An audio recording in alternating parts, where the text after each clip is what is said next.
Bienvenidos a CBT en Español, un ministerio que impulsa la alfabetización bíblica leyendo la Biblia cronológica en un año, todos los años.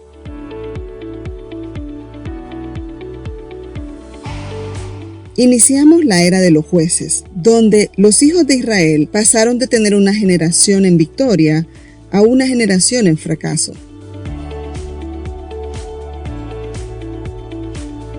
En el episodio de hoy, Aiva May nos habla acerca del peligro que enfrentamos cuando pasamos por una transición sin estar bien preparados. Las transiciones demandan algo de nosotros. Las transiciones crean posibles inestabilidades porque no sabemos exactamente a dónde iremos. No sabemos exactamente lo que deberíamos de estar haciendo. Lo peligroso de las transiciones es la falta de preparación para entrar a la siguiente etapa de la vida. Porque la siguiente etapa de la vida requiere una disciplina única, de acuerdo a la nueva etapa.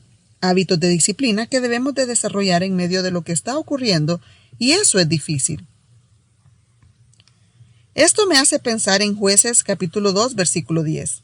Y se levantó después de ellos otra generación que no conocía a Jehová ni la obra que él había hecho por Israel.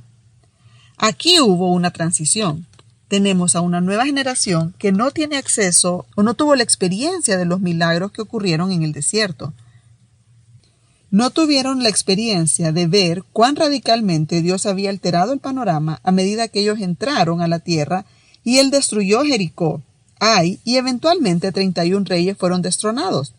Entraron a la tierra donde experimentaron un éxito tras otro. Y después se levantó una nueva generación que no conocía al Señor y lo que él había hecho por Israel. Ellos pasaron una transición y ellos no estaban preparados para transicionar a pesar que Dios había procurado prepararlos para esta transición. Dios les había dado un gran número de advertencias. La primera está en Deuteronomio 31:16. Se los leeré en la versión de Reina Valera de 1960, por una palabra específica con que traducen este pasaje.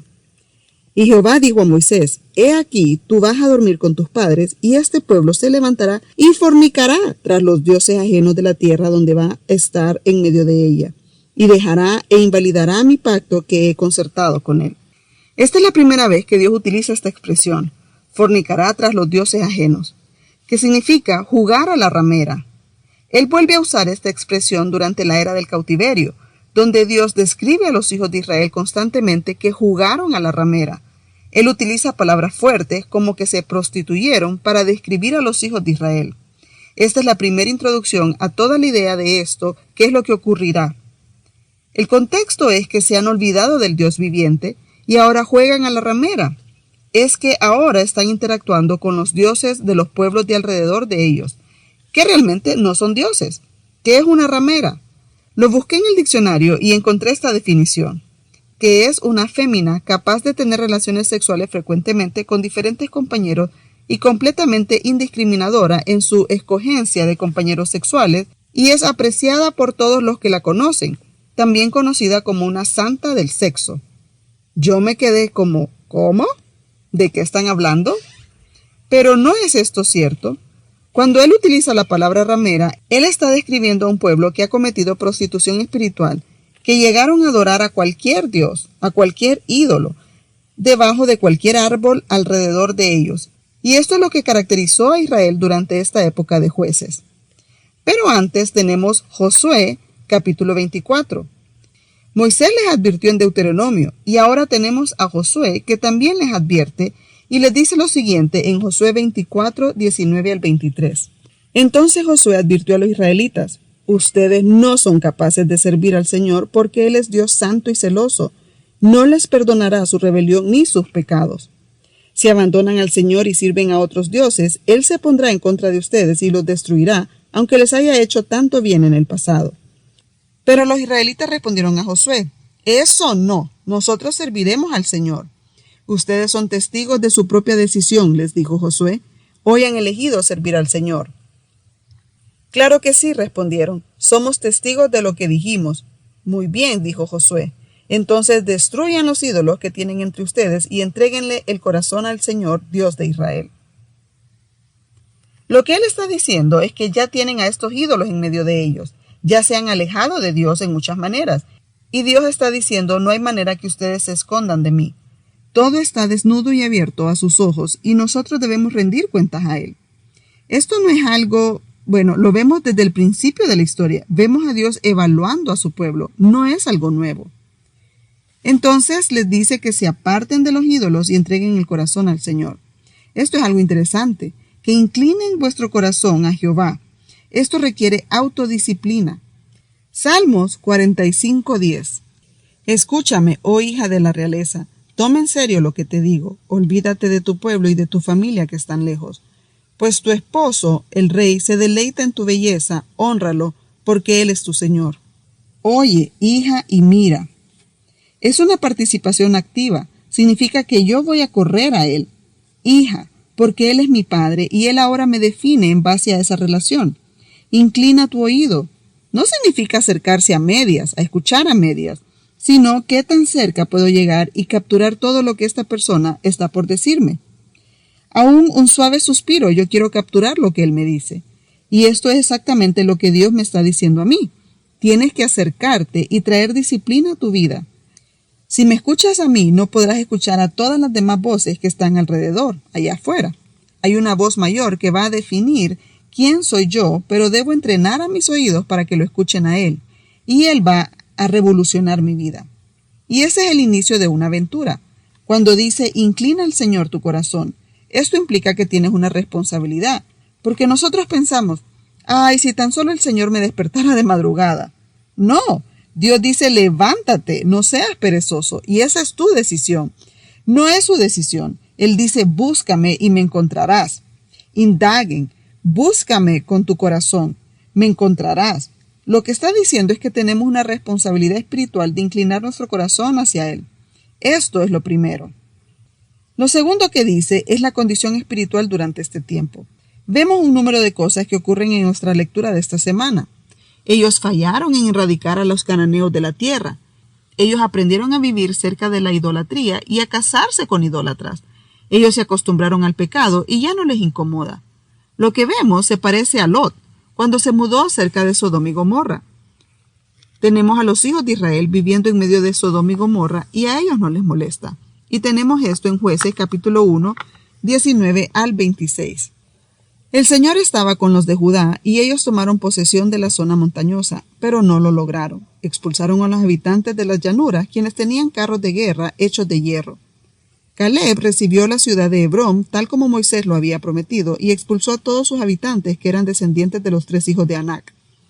Sin embargo, la tribu de Benjamín no logró expulsar a los jebuseos, quienes vivían en Jerusalén. Por eso, hasta el día de hoy, los jebuseos viven en Jerusalén junto con el pueblo de Benjamín. Los descendientes de José atacaron la ciudad de Betel y el Señor estuvo con ellos. Enviaron espías a Betel, antes conocida como Luz, quienes abordaron a un hombre que salía del poblado y le dijeron, muéstranos cómo entrar en la ciudad y tendremos compasión de ti. Entonces él les mostró una vía de acceso y ellos mataron a todos en la ciudad, menos a ese hombre y su familia. Más tarde el hombre se trasladó a la tierra de los hititas, donde estableció una ciudad a la que llamó Luz. Este nombre lo conserva hasta el día de hoy. La tribu de Manasés no logró expulsar a la gente que vivía en Betzán, Taanac, Dor y Bleam, Megiddo y en todos los asentamientos vecinos, porque los cananeos estaban decididos a quedarse en esa región. Con el tiempo, cuando los israelitas se fortalecieron, obligaron a los cananeos a trabajar como esclavos, pero nunca los expulsaron por completo de la tierra. La tribu de Efraín no logró expulsar a los cananeos que vivían en Geser, así que los cananeos siguieron viviendo ahí en medio de los de Efraín. La tribu de Zabulón no logró expulsar, la tribu de Aser no logró expulsar, asimismo la tribu de Neftalí. La tribu de Dan, los amorreos los obligaron a retirarse a la zona montañosa, y así sucesivamente. En lugar de echarlos de la tierra, ahora ellos viven entre ellos, en medio de ellos. Y luego termina el capítulo enumerando las tribus que tampoco arrojaron a los habitantes. Fueron desobedientes de eliminar a todos los habitantes de la tierra. ¿Y se recuerdan cuando Dios habló con Abraham entre las chimeneas humeantes? Lo que él dijo de 400 años, por cuanto no había llegado al colmo la maldad del amorreo. Ellos llenaron la tierra de idolatría y de pecado sexual, que Dios le prometió a Israel que lo mismo le pasaría a ellos, que la tierra los vomitaría si ellos hacían esas cosas. La meta de Dios es que la tierra vomita a los cananeos durante este periodo por las manos de los hijos de Israel. También vemos el empobrecimiento de la tierra. En Jueces 5, la canción de Débora lo menciona después de obtener la gran victoria. Ella hace esta declaración acerca de los hijos de Israel. En los días de Samgar, hijo de Anat, y en los días de Jael, la gente evitaba las rutas principales y los viajeros no salían de los caminos sinuosos, ya que quedaba poca gente en las aldeas de Israel hasta que Débora surgió como una madre para Israel. De hecho, cuando habla de Gedeón, se nos dice que ellos estaban viviendo en cuevas, porque cada vez que era tiempo de la cosecha, los invasores venían a barrer con todo. Así que viven en cuevas bajo condiciones terribles, tratando de sobrevivir en la tierra que Dios les había prometido que fluiría leche y miel para ellos, basado en su obediencia. Volvemos a ver en Jueces 2 una declaración que Moisés ya había hecho en Deuteronomio capítulo 2, 16 al 23. Están haciendo exactamente lo que Moisés dijo que harían en Deuteronomio, ir tras dioses ajenos, y se repite en el capítulo 8, 27 al 33. Entonces Gedeón hizo un efod sagrado con el oro y lo puso en Ofra, su pueblo natal. Pero pronto todos los israelitas se prostituyeron al rendir culto a ese efod, el cual se convirtió en una trampa para Gedeón y su familia. Esa es la historia de cómo el pueblo de Israel derrotó a Madián y éste nunca se recuperó, y hubo paz en la tierra durante el resto de la vida de Gedeón, unos 40 años más. Luego Gedeón, hijo de Joás, volvió a su casa. Le nacieron 70 hijos varones porque tuvo muchas esposas. Además, tuvo una concubina en Siquem que le dio un hijo a quien él llamó Abimelech. Gedeón murió muy anciano y fue enterrado en la tumba de su padre Joás, en Ofra, en la tierra del clan de Abiezer. Entonces, ellos han abrazado la idolatría como una forma de vida. Y no solo eso, sino que en lugar de trabajar juntos, como lo hicieron bajo el mando de Josué, las tribus, incluyendo las 2 tribus y media del otro lado del Jordán, que construyeron un altar para recordarle a las futuras generaciones que ellos son parte del pueblo de Dios, ocurrió que ellos trabajaron juntos para obtener la tierra, pero ahora hay conflicto tras conflicto entre las tribus. Así que en lugar que ellos pelearan y destruyeran los lugares de idolatría y desalojaran a las personas de la tierra, ellos ahora pelean unos con otros. Es una rivalidad entre hermanos. Más adelante veremos cómo casi desaparece toda una tribu durante este periodo, los benjamitas. También leeremos el fracaso del sacerdocio levítico, porque el diseño de Dios para que vivieran en 48 ciudades entre las tribus para que enseñaran el libro de la ley, para que practicaran los mandamientos de Dios, que hicieran anualmente el recordatorio a través de la fiesta de los tabernáculos, la Pascua, y más, estaban a cargo del cuidado espiritual del pueblo. Pero tenemos un levita buscando un lugar donde servir, y termina sirviendo una casa adúltera, y termina robándose el ídolo de la casa de Micaía y llevándoselo al territorio de Dan. Pero eso no era el lugar que Dios había establecido para los hijos de Dan en primer lugar. El sacerdocio levítico fue un fracaso, un ejemplo de idolatría que nos dice qué es lo que está ocurriendo en esta época. Tenemos la idolatría de Gedeón. Encontramos a Gedeón que Dios lo levanta durante el periodo donde ellos están viviendo en cuevas. Y el ángel del Señor se le aparece y le dice que él liberará a los hijos de Israel. En Jueces 6:24, él construye un altar y lo llama Jehová Salom. Jehová es paz. En Jueces 6:24, él construye un altar y lo llama Jehová Shalom. Jehová es paz. Y el Espíritu del Señor viene sobre él y él logra desmantelar la idolatría en su familia cercana. En el versículo 28 y 29. Temprano a la mañana siguiente, mientras los habitantes de la ciudad se despertaban, alguien descubrió que el altar de Baal estaba derribado y que habían cortado el poste dedicado a la diosa Cera que estaba al lado. En su lugar se habían construido un nuevo altar y sobre ese altar estaban los restos del toro que se había sacrificado. Los habitantes se preguntaron unos a otros, ¿quién hizo esto? Y después de preguntar por todas partes y hacer la búsqueda cuidadosa, se enteraron de que había sido Gedeón, el hijo de Joás. Su papá era un idólatra y al despertar todos querían dar muerte a Gedeón, pero por supuesto Dios lo rescata. Jueces 6, 31 al 32. Sin embargo, Joás gritó a la turba que lo enfrentaba: ¿por qué defienden a Baal? ¿Acaso abogarán por él? Todo el que defienda su causa será ejecutado antes del amanecer. Si de verdad Baal es un dios, que se defienda a sí mismo y destruya al que derribó su altar. A partir de entonces a Gedeón lo llamaron Jerobaal, que significa que Baal se defienda a sí mismo, porque él destruyó el altar de Baal. Luego, en el capítulo 8, 23, dice: pero Gedeón respondió: yo no los gobernaré, ni tampoco mi hijo, el Señor los gobernará. ¿Qué hace Gedeón? ¿Qué ocurre? Lo que Dios había dicho en Deuteronomio, que iban a pedir un rey, y le piden a Gedeón ser su rey, y él dice que no. En Jueces 8, 24 al 27. Sin embargo, tengo una petición que hacerles, que cada uno de ustedes me dé un arete del botín que recogieron de sus enemigos caídos. Como los enemigos eran ismaelitas, todos usaban aretes de oro. Con todo gusto le contestaron. Así que extendieron su manto, y cada uno de ellos echó un arete de oro que habían recogido del botín. Todos los aretes de oro pesaron unos 19 kilos, sin contar los ornamentos reales, ni los pendientes, ni la ropa de púrpura usada por los reyes de Madián, ni las cadenas que sus camellos llevaban en el cuello. Entonces Gedeón hizo un efod sagrado con el oro y lo puso en Ofra, su pueblo natal.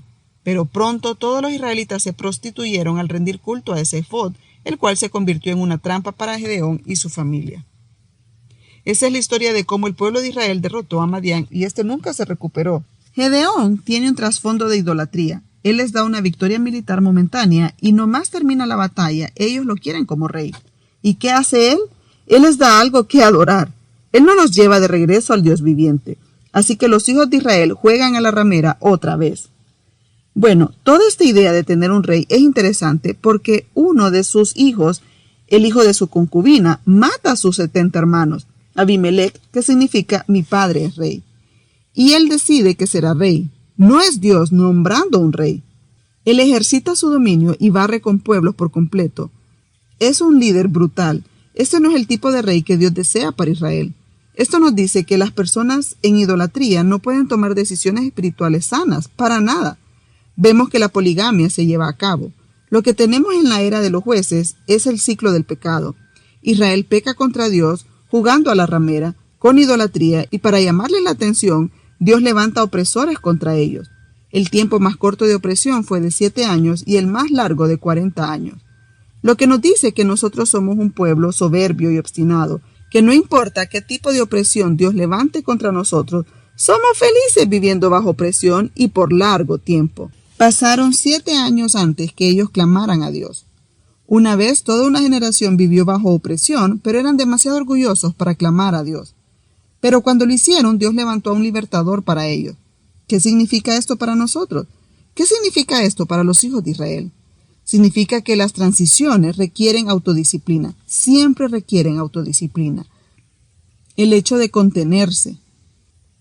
Recuerdo una cita de Oswald Chambers. Si no sacrificamos lo natural a lo espiritual, la vida natural se burlará de la vida de Jesús en nosotros y producirá estafadores continuamente.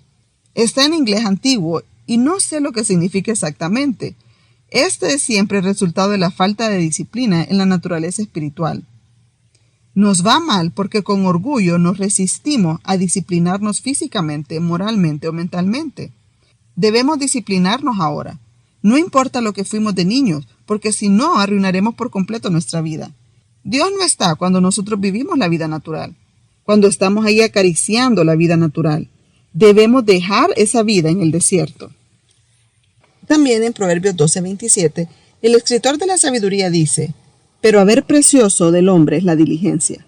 La diligencia es una posesión preciada para el hombre. Pero, ¿por qué es tan importante? Porque cuando bajas la guardia, caerás en los pecados más asquerosos. No te engañes. Cada uno de nosotros es capaz de cualquier cosa. Somos capaces de hacer lo que alguien haya hecho alguna vez, excepto por los corazones protegidos. Proverbios dice: guarda tu corazón porque de él mana la vida, y hace esta declaración: inclina tu corazón, inclina tus oídos. Él requiere que lleves a ti mismo a él, porque somos acomodados a quedarnos en las situaciones que no nos convienen. Somos como un camaleón, nos quedamos y nos mezclamos con la mayoría, así como todos los demás. Bueno, pero ¿qué significa esto para nosotros? En Josué 23:11 dice: guardad pues con diligencia vuestras almas, para que améis a Jehová vuestro Dios. Entonces, vamos a recapitular rápidamente. ¿Dónde has visto este tema introducido en la historia? Bueno, yo diría que desde Adán y Eva, para resolver algunos asuntos allí en el jardín. Ellos no se apegaron a la palabra de Dios. Ellos no se disciplinaron a sí mismos para poder decir: sí, el fruto se ve delicioso, pero yo sé lo que Dios dijo al respecto y Él dijo que no. Pero en lugar de eso, ellos se acomodaron a lo que vieron y sucumbieron a la tentación de vivir independientes de Dios, y ellos cosecharon lo que comieron. La falta de autocontrol, la falta de dominio propio, fue la primera violación en el jardín del Edén. En lugar de tener un frente unido, armados con la palabra de Dios, se volvieron uno contra el otro. Fue culpa de él, fue culpa de ella, pero Dios dijo, fue culpa de ustedes. Y también con Caín, ¿qué pasó? Él pensó que podía darle a Dios lo mejor que tenía y que Dios tendría que aceptarlo. Pero Dios no tiene por qué aceptarlo. Dios vino a él y le dijo, no, tú no puedes ofrecerme lo mejor que tienes. Tú debes ofrecerme lo que yo ya he dicho. ¿Y qué hizo Caín?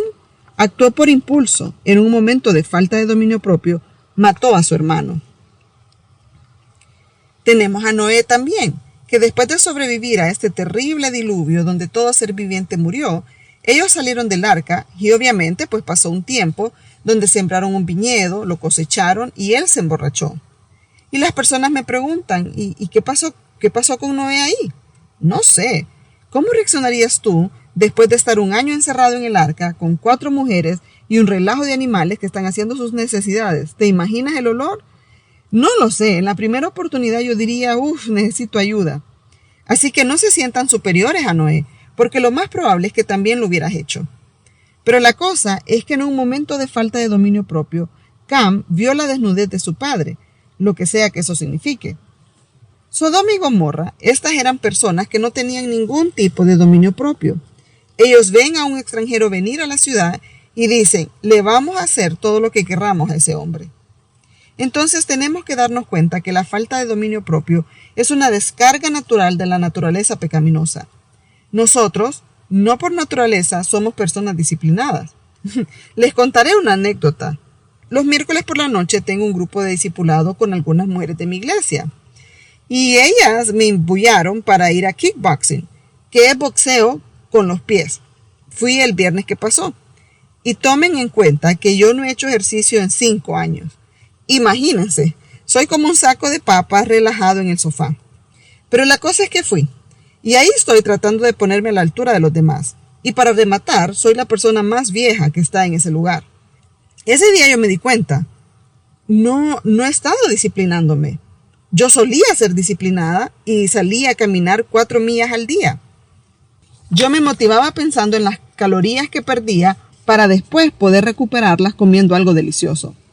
Pero cuando llegué a los 50 fue como que dejé que todo se relajara y pensé, no pasa nada.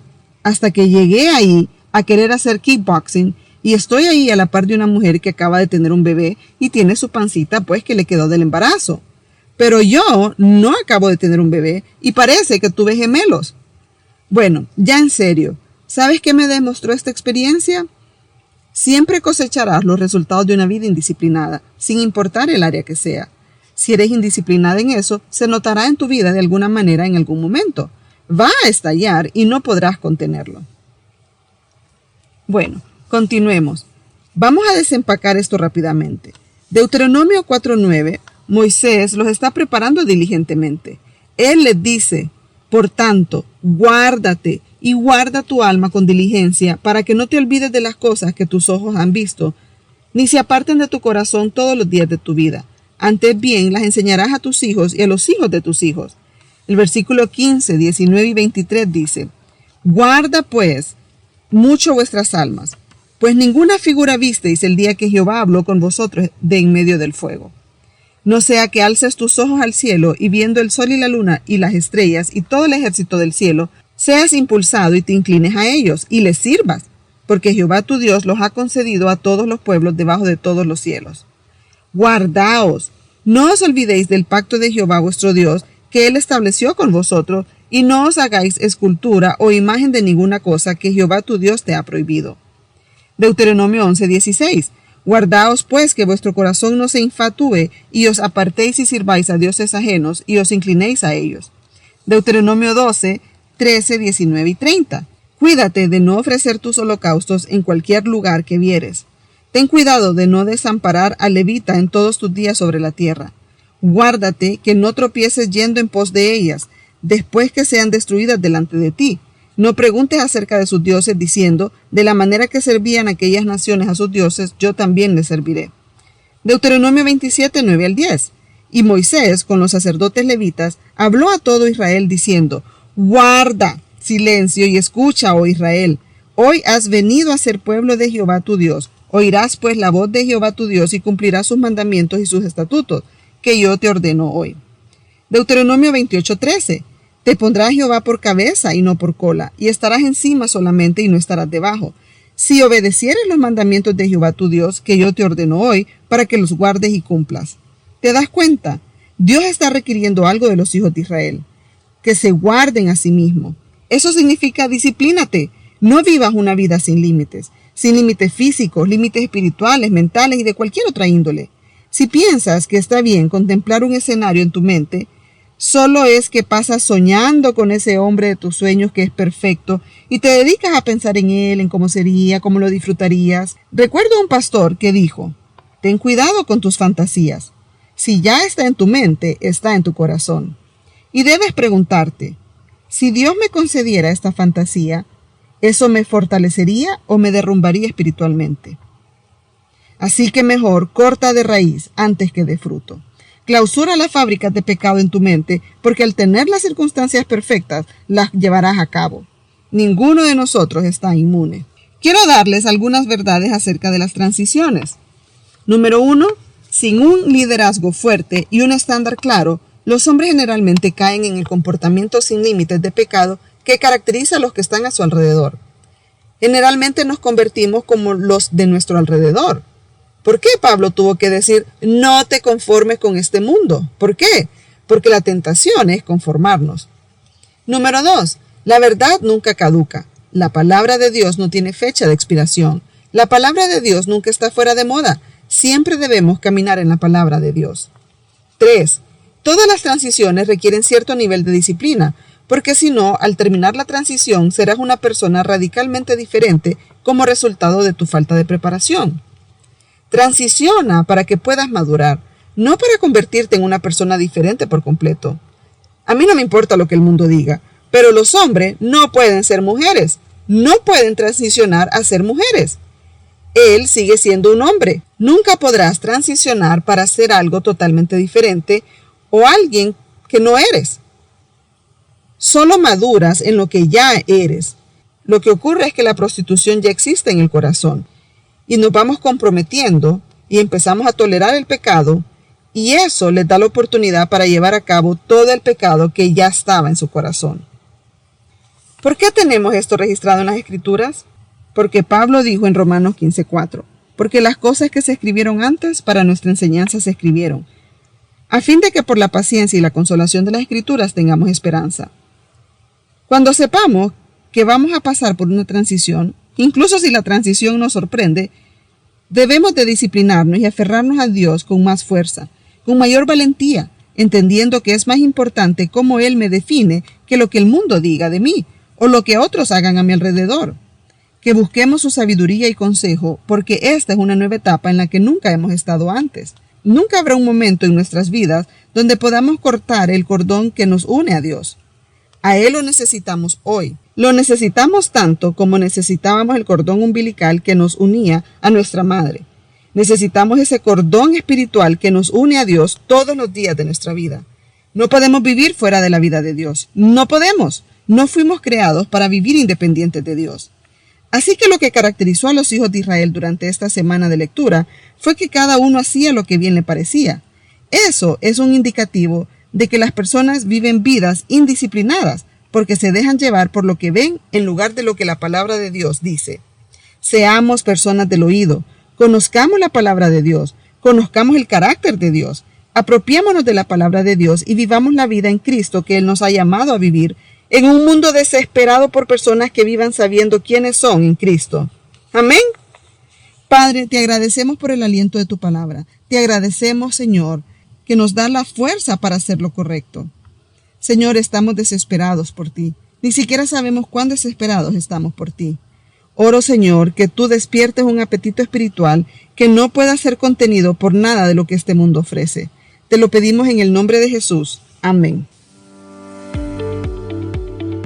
Acabas de escuchar el resumen de la semana con Aiva May. Únete a nosotros y lee la Biblia cronológica en un año todos los años.